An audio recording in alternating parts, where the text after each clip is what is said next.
गोवा के उस खूबसूरत बीच की सुनहरी रेत पर लेटी हुई रीमा गुनगुनी धूप का आनंद ले रही थी। पिंक कलर की बिकनी में उसका बदन सूरज की किरणों में ऐसा दमक रहा था जैसे चांदनी रात में दमकता हुआ ताजमहल। वो बहुत खुश दिखाई दे रही थी। गोवा बीच पर मस्ती का मेरा ड्रीम, मेरा बरसों का सपना आज पूरा हो रहा है। और मेरा ये सपना आज नरवीर की वजह से पूरा हो रहा है। नारकोटिक्स ब्यूरो कंट्रोल ब्यूरो के उस बड़े अफसर नरवीर सिंह की वजह से, जिससे मेरी मुलाकात कोई संयोग नहीं थी।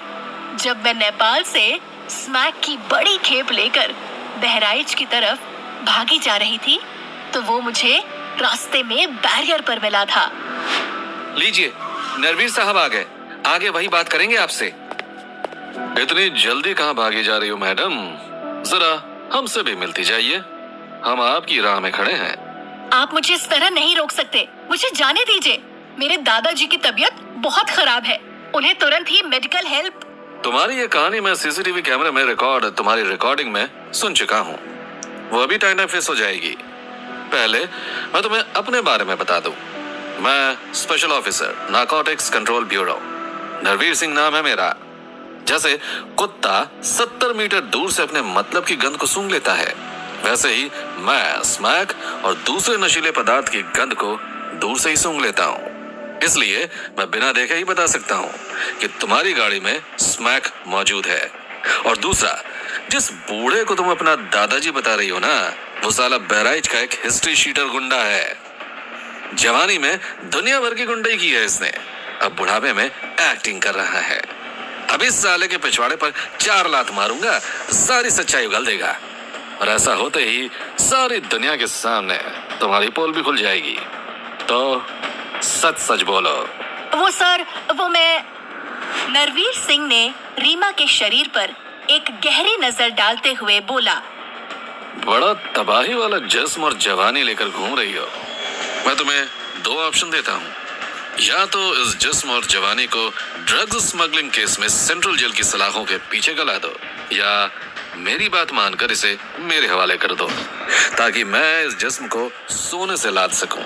अपना डिसीजन बताने के लिए तुम्हारे पास सिर्फ 1 मिनट है। समझदार रीमा ने अपना डिसीजन 1 मिनट से बहुत पहले ले लिया।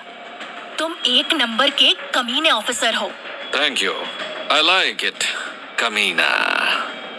अच्छा ये बताओ, तुम मेरे लिए क्या कर सकती हो? मैं पैसे के लिए कुछ भी कर सकती हूँ। यानी तुम भी मेरी तरह दौलत की दीवानी हो। Good, very good. खूब जमेगी जब मिल बैठेंगे दौलत के दीवाने। तो इतना कह नरवीर सिंह ने अपने दोस्त को फोन लगाया। वास्को, आज मेरे हाथ एकदम वैसी ही लड़की लगी है जिसकी हमें तलाश थी। चालाक, दिलेर और भला के खूबसूरत। मैं उसे लेकर गोवा आ रहा हूँ। अचानक बज उठे मोबाइल फोन ने रीमा के विचारों पर ब्रेक लगाया। उसने मोबाइल की स्क्रीन पर ब्लिंक होते नाम को देखा। नरवीर, नरवीर की कॉल। वो मुझे बुला रहा है। वो एक 5 स्टार होटल था जिसे नरवीर ने बुक किया था। होटल के डिस्को बार में नरवीर के साथ 3 और लोग एक साइड में बैठे हुए थे। इठलाती हुई सी रीमा जब वहां पहुंची तो सभी की नजरें उसी के जिस्म पर फिसल रही थी, जबकि रीमा की नजर नरवीर के साथ में आए उस नौजवान के शरीर पर टिक गई थी जो काफी हैंडसम सा दिख रहा था। उसका कसरती बदन उसके कपड़ों के बावजूद भी झलक रहा था। उसका नाम विकास था। रीमा ने सभी को इग्नोर करके विकास की तरफ देखकर मुस्कुराते हुए कहा, हाय हैंडसम। विकास ने भी मुस्कुराते हुए उसी तरफ देखा और बोला, हेलो ब्यूटीफुल। नरवीर ने परिचय कराया। ये है हमारे दोस्त मिस्टर विकास। मेरा दिल विकास पर आ रहा है। बिल्कुल फूल की तरह है विकास। क्या मैं तितली बनकर इसका रस चूस सकती हूँ? उसकी बात सुनकर नरवीर हैरान रह गया। मिस रीमा, ये काम का समय है, ना कि मौज मस्ती का। जब तक मुझे मर्द नहीं मिल जाते हम बिस्तरी के लिए, तब तक मुझे चैन नहीं मिलता। कुछ भी करने का मन नहीं करता।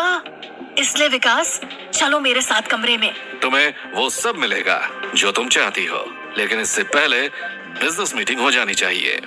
नरवीर ने अपनी बात पर जोर देकर कहा और रीमा का हाथ पकड़कर उसे सोफे पर बिठा लिया और फिर सभी की तरफ देखकर बोला, इंडिया में एक प्रसिद्ध विदेशी बैंक की एक नई ब्रांच खुली है।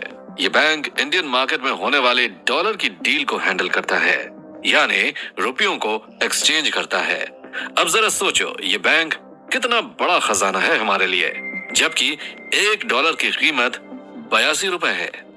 कहीं तुम लोग उस बैंक को लूटने की प्लानिंग तो नहीं कर रहे हो?